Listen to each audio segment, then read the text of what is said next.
Hello, everybody. Welcome back. My name is Ming Chen. I'm here with Herman Lentz. and the author of Jewmorous.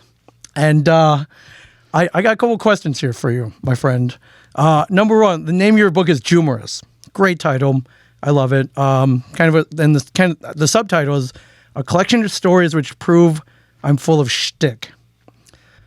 What is the meaning of shtick? I've used the word shtick probably my whole life, but if you were like, hey, I'll give you $1 million to define it, I don't know if I could. What is your meaning of shtick? What is the meaning of shtick? Shtick is a Yiddish expression, and it's a comedic routine, like Henny Youngman with the "Take my wife, please." That was his shtick. Or Rodney Dangerfield saying, "I don't get no respect." That was his shtick. So it's what they're known for. It's their tagline. So my shtick is my comic persona. I have a Walter Mitty-like quality where I have delusions of grandeur, but I use sarcasm and snark to battle the ironic and moronic daily events in my life. So that is my shtick. I love it. Ironic and moronic. Yes. That's amazing. Now, I've known you for a couple of years now. I've heard a lot of your stories. I know about your book. I don't know that I know that much about you. However, could you tell me more about yourself? Well, I've mentioned, the Long Island Jewish background, but I have no rhythm. I can't carry a tune. I'm asked to mouth the words to Happy Birthday. I can't dance. I can't play a musical instrument. But to me, the proof of the existence of a supreme being is I have a great head of hair. Yes. A rapier-like wit, and skin as soft and smooth as a baby's bum. And I also hate my first name. And these are constant themes that really pretty much appear throughout all my stories in one form or another. I love it. So you say you can't carry a tune. So I'm going to guess you've never done karaoke? Or I have won't you? even go into a karaoke bar because Really? it is so bad. Wow, and I'm the opposite. I can't stay away from a karaoke microphone. So one day we're going to have to get you up on stage. If I were to get you up on stage with me, we'll do it together, kind of lessen the fear. Is there a song? Is there a song that you would do? With my New York nasal, I'd probably do a young Bob Dylan. Okay. Once Upon a Time. Yes. Something like that. Yeah. Like a Rolling Stone. Exactly. Yeah. All I want to do is Baby Be Friends with You. That's a great one. But she breaks just like a little girl. Yeah. Okay. Bob Dylan. Okay. One day, my friend. I'm there. One day. I'm there. One day. Your book is amazing. And listen, full disclosure, I was given a copy. So I don't even know how much this book costs. What does this book cost?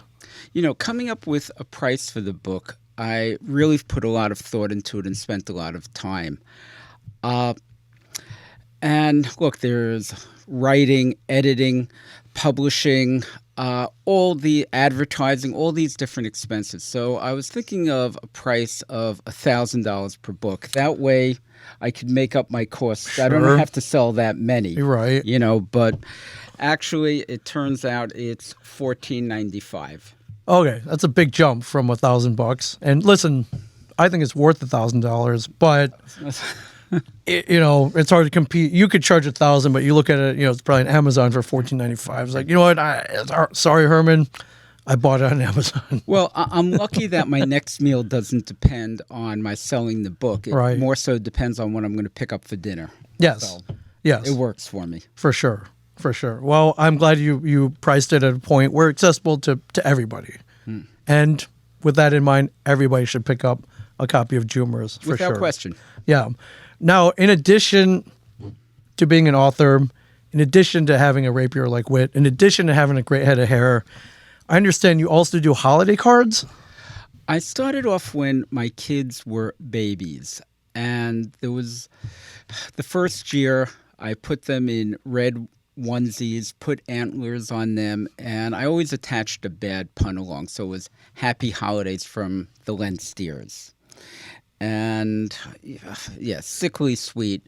And the first couple were similarly sweet. And then my dark passengers came along for the ride. And I started getting more and more creative. And my two favorite was I had a Yorkie and a black lab. And I photoshopped Orthodox Jewish hats on them with the payas, which are the curls, and I put them in front of a menorah. And the theme was Oi to the World. It's the dark passenger was in the passenger seat going along for the ride. And then the following year, the Yorkie was always humping a teddy bear. That was his thing. So I bought a Santa Claus outfit and dressed the Yorkie in the Santa Claus outfit and took a picture of the Yorkie humping the teddy bear. And the theme of the card was, you better watch out, Santa Claus is coming. Which is the perfect holiday theme. Right. I had to add two disclaimers to the card. One, that no animals were injured in the taking of the picture. Okay. And two, Thalia totally disavows any knowledge or participation in the card at all. Okay. And, did you send that to your grandmother, your great aunt? Everybody. Went to everybody. Everybody. Okay. I mean, hey, pretty good litmus test to say your sense of humor, I guess. So, yeah, did you get any flack for that? Any fallback? Well, I was worried about PETA, and not the prevention for the cruelty to animals, but Thalia's Uncle PETA in Greece, who might take offense because he loved his little Yorkies. Right. But aside from that, no, there was no adverse feedback. Okay, and everyone had a good time. Yeah. Hopefully. Any other noteworthy cards? Those are pretty noteworthy, but anything else come to mind? Well, I started working when my kids were about 12 or 13. They refused to pose in pictures anymore. So I was doing photoshopping in that. And then I started working with an artist. And once I started working with the artist, it was like my creativity just went off the charts. One year I had a pimped out Santa Claus in a sled with, the reindeer with spikes on them, and he has champagne, and he's smoking a cigarette, and he's wearing chains. And there were three hookers, and you see them from the back, and they're like Julia Roberts from Pretty Women. Right. And the theme was ho, ho, ho. Okay. Another year I had Santa smoking a bong. And the theme was, and the elves were all smoking joints and partying and drinking, and the theme was hippie holidays. And another year I had Santa wearing shorts and in the Marilyn Monroe pose where her skirt is up. Right, 7-year itch, yes. Right, all of the elves are in drag, and the theme was Don Ye Now Our Gay Apparel. Okay. So had fun with those cards. Those are great. Yeah. So your wife's name is Talia, and you previously mentioned that she's mentioned 215 times in 216 pages. How does she feel about all this? She's a good sport about it, and she has to be. And she can't sue me for defamation of character. They're all based on truth. She, in honesty, kind of embraces the character. Okay. Also. But the first time I read a story in public, it was through a writer's workshop. And I told a story about that, and it was based on truth, and it focused on some of her idiosyncrasies. And I was the fifth person to go in the storytelling collection. And that night after it was over, I called a psychologist friend of mine, and I said, if you ever need patience, go to a writer's workshop because the stories, heart-wrenching, loss of a spouse, talking about their parents, their grandparents, memoirs, all that. Then the fifth person on stage is Shecky Lentz. And I'm telling a funny story, which just totally changed the whole vibe. And the story went over really well. And as I'm walking back to my seat, the people in the rows in front of me are turning around, and the people behind are craning their necks to see if this Thalia is there. Yeah. They wanted to see this person who I just discussed for the past 10 minutes. Yes. And as I'm sitting down, Thalia says loud enough for all to hear, I'm not Thalia. Which to me was like the greatest line. Yes. I mean, she well-timed. yeah, she may have a career in stand-up comedy, Mm-hmm. and I don't. She may be funnier than you. I don't know, man. No. No. Okay. Okay. Okay. That's a great line, though. Right. It's a great line. It really was. For sure. So now that you have the book out, you've priced it accordingly. It is out there. What is your ultimate goal for Jewmorous? Not to be recognized posthumously. You know, there was an episode of Seinfeld, and it was based on a true story where George quits his job and realizes immediately afterwards, what the hell did I do? And he goes back in and acts like he never quit or he was joking. Right.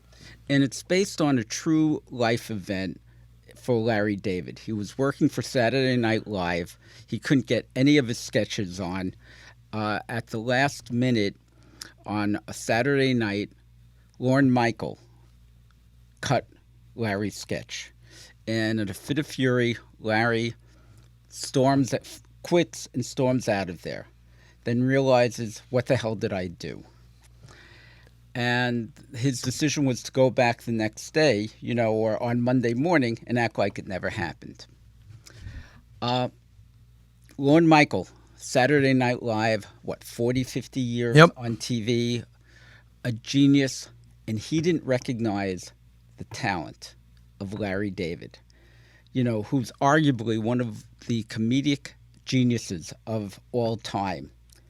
Seinfeld, Curb, and Lorne Michaels didn't use any of his skits. So if I'm not recognized, I'm not recognized. Lorne Michaels missed Larry David. The public will miss Herman Lentz.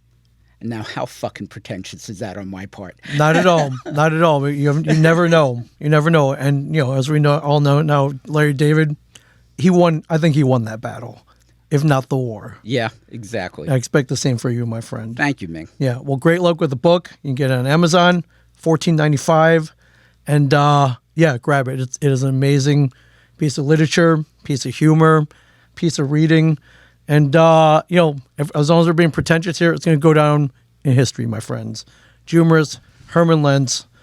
I'm lucky to have him here. I'm lucky that you are here. Congratulations. Thank you, Ming. Appreciate it.